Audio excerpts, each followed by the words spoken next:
વડોદરા મહાનગરપાલિકાની દર અઠવાડિયે રિવ્યુ બેઠક મળતી હોય છે।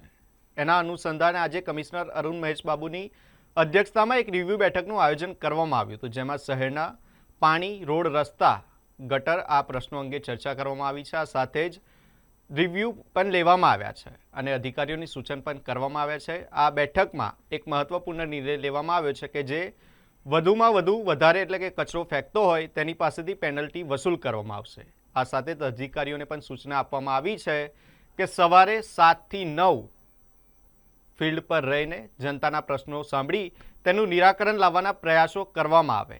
આ સાથે જ પાણી તેમજ ડ્રેનેજ અને રોડ રસ્તા ખાતાના આસિસ્ટન્ટ એન્જિનિયરોને પણ સૂચના આપવામાં આવી છે કે દરરોજ 10 કિલોમીટર જેટલા એરિયાનું સુપરવિઝન કરવાનું રહેશે। સ્વચ્છતા મુદ્દે કમિશનરે સ્પષ્ટ જણાવ્યું છે કે આવનારા દિવસોમાં કચરો ફેંકતા ઈસમો સામે કડક કાર્યવાહી કરી પેનલ્ટીની વસૂલાત કરવામાં આવશે।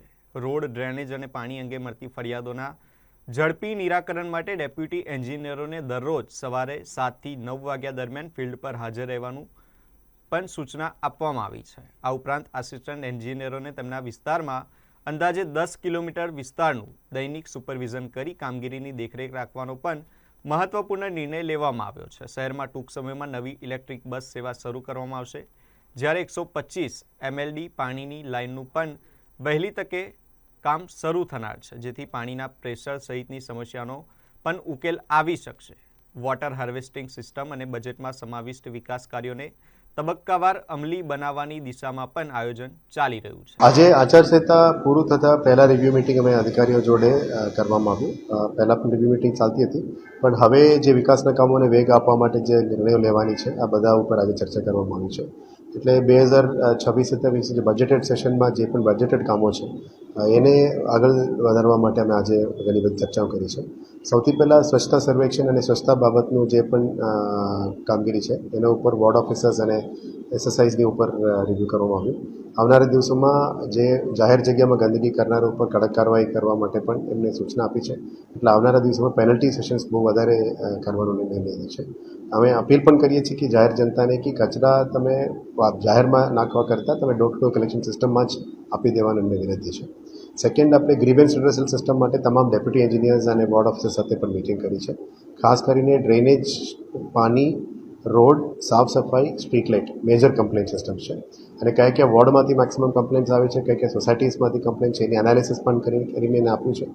એટલે જે નિર્ણય અમે લીધેલા છે વહેલા સવારે 7 થી 9 તમામ DEs, assistant engineers, ward officers, assistant commissioners, deputy commissioners અને મ્યુનિસિપલ કમિશનર સવારે 7 થી 9 ફિલ્ડમાં રહેવાનું અમે જે ઇન્સ્ટ્રક્શન્સ કર્યું છે એ કડક રીતે અમલ કરી રહ્યા છે, જેથી કરીને સિટીમાં સ્વચ્છતા પણ વધી રહ્યા છે, સાથે સાથે ડ્રેનેજ, પાણી અને રોડ રસ્તાનું કામો પણ ઇઝી થઈ જાય। હવેથી એક નિર્ણય લેવામાં આવ્યો છે કે દરેક વોર્ડના જે આસિસ્ટન્ટ એન્જિનિયર રોડ છે એમને આજથી અમે જવાબદારી આપી છે કે રોજ તમારા 10 કિલોમીટરની આજુબાજુ તમારું ટ્રાવેલ કરવાનું, તમારા વિસ્તારમાં આવતા રોડને ચકાસવાનું। સેમ એપ્લાઇઝ ટુ ડ્રેનેજના assistant engineer, same applies to વોટરના આસિસ્ટન્ટ એન્જિનિયર, જે સોસાયટીઝમાં પાણીનું પ્રેશર ચેક કરવાનું હોય। એટલે ડીઈએઈઝ અને એના ઉપર એક્સચેન્જ વધારે ફીલ્ડમાં રહેવાની જે સૂચના આપી છે, કારણ કે જે પબ્લિક ગ્રીવન્સ છે એને સવારે મ્યુનિસિપલ સર્વિસીસ અમે 7 થી 9 આપી શકીએ તો મેક્સિમમ ગ્રીવન્સ અમે સોલ્વ કરી શકીએ। આના પછી જે સિટી બસ, ઇલેક્ટ્રિક બસીસ આવી ગયું છે, જે રીતનું પ્રોમિસ અમે કરી હતી, મહેનત કરીને 40 બસીસ આવી ગઈ છે। હવે ટૂંકા સમયમાં જે જૂના ચાલતી 100 બસીસને રિપ્લેસ કરીને ઇલેક્ટ્રિક બસીસ ચાલુ કરવા માટે જે કામગીરી છે એ શરૂઆત કરી દેવાના છે। ટૂંકા સમયમાં સરકાર તરફથી નક્કી કરાયેલ સિસ્ટમથી બસો શરૂ કરીશું। સોમવાર પણ એના મિટિંગ છે, ટિકિટિંગ, મીટરિંગ, બસ સ્ટોપ્સ એ બાબતમાં શું કરવું છે એ બાબતનું અમે મિટિંગ કરવાના છે, એને પણ આગળ લઈ જવાના છે। પછી 125 MLDનું જે પાણી લાવવાનું છે વડોદરા સિટીની અંદર, એ જે પુષ્ટરૂનું કામ અમે શટડાઉન લઈને કરવાના છે, જેથી કરીને ઈસ્ટ ઝોન અને સાઉથ ઝોનનું પાણીનું જે સમસ્યા છે અને થોડું ઘણું નોર્થનું એ બધું સમસ્યા હલ કરવા માટે મહેનત થઈ ગયું છે। પોન્ટૂન રેડી થઈ ગયું છે, વોટર WTP રેડી થઈ ગયું છે। હવે એક એસએસએનએલ કેનાલમાં ખાલી પુષ્ટરૂનું બાકી છે, એ એમસીસી અને ઇલેક્શન્સના કારણે નથી કરી શક્યા, પણ એના પછીનું ટાઈમમાં અમે કરી દેવાના છે। એટલે ટૂંકા સમયમાં વડોદરાની અંદર જે પાણીનું જે પ્રેશરની સમસ્યા હતી એ પણ નિરાકરણ લાવવાના છે। હવેથી જે પ્રી મોન્સૂન એક્ટિવિટીઝમાં ડ્રેનેજ, સ્ટોર્મ વોટર ડ્રેનેજીસ બધું જે કામગીરી છે, ક્લીન કરવાનું, ખાસ સફાઈ, વિશ્વામિત્રી જે કામગીરી, આ બધું સ્પીડ પકડ્યું છે। હવે આ ગેબિયન વોલ્સ બનાવવાનું કામગીરી પણ શરૂ કરી દેવામાં આવી છે। વાહો વિશ્વમિત્રીની ટીમ પણ મુલાકાત કરી હતી. જે તે વખતે બાયોડાયવર્સિટી શીલ્ડ કરવાની વાત હતી એને પણ અમે પ્લાનિંગમાં લીધું છે. હવે વિશ્વમિત્રી રિવરફ્રન્ટ ડેવલપમેન્ટનું પણ અમે આગળ દબાવવાનું પ્લાનિંગ કરી રહ્યા છીએ. સાથે જલ સંચય જલ ભાગીદારીમાં જે રેઇન વોટર હાર્વેસ્ટિંગ સ્ટ્રક્ચર્સ કરવાનું છે. એટલે ઉનાળા છે, પાણીનું અછત છે, એટલે રેઇન વોટર હાર્વેસ્ટિંગ ઉપર પણ ઘણા બધું કામ ચાલી રહ્યા છે. અત્યારે હીટ એક્શન પ્લાન પણ જાહેર કરી છે. અમે પણ મેસેજીસ દ્વારા તમામ સિટીઝન્સને અપીલ કરીએ છીએ કે આ ગરમીમાં બિનજરૂરી બહાર નથી નીકળતા. બહાર નીકળવું હોય તો વધારે પાણી પીવું, છાશ પીવું, તમારું બોડીને ઠંડુ રાખવું એ બાબતની તૈયારીઓ અને સાથે રિવ્યૂ કરી રહ્યા છે. પ્રી મોન્સૂનનું એક્ટિવિટી અને અર્બન ગ્રીનિંગમાં પ્લાન્ટેશન્સ, પાર્ક્સ આ બધા ઉપર અત્યારે ફોકસ છે.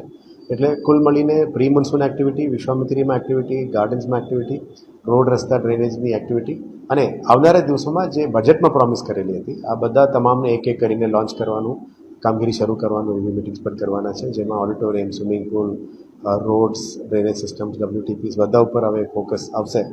એટલે ધીરે અમે આ બધાને કામગીરી શરૂ કરી દેવાના છે. મીડિયાના મિત્રોને આભાર કે આફ્ટર ધી MCC તમે લોકો પણ આવ્યા. અમારી વાતને પબ્લિક સુધી લઈ જવા બદલ આપને પણ આભાર માનીએ છીએ.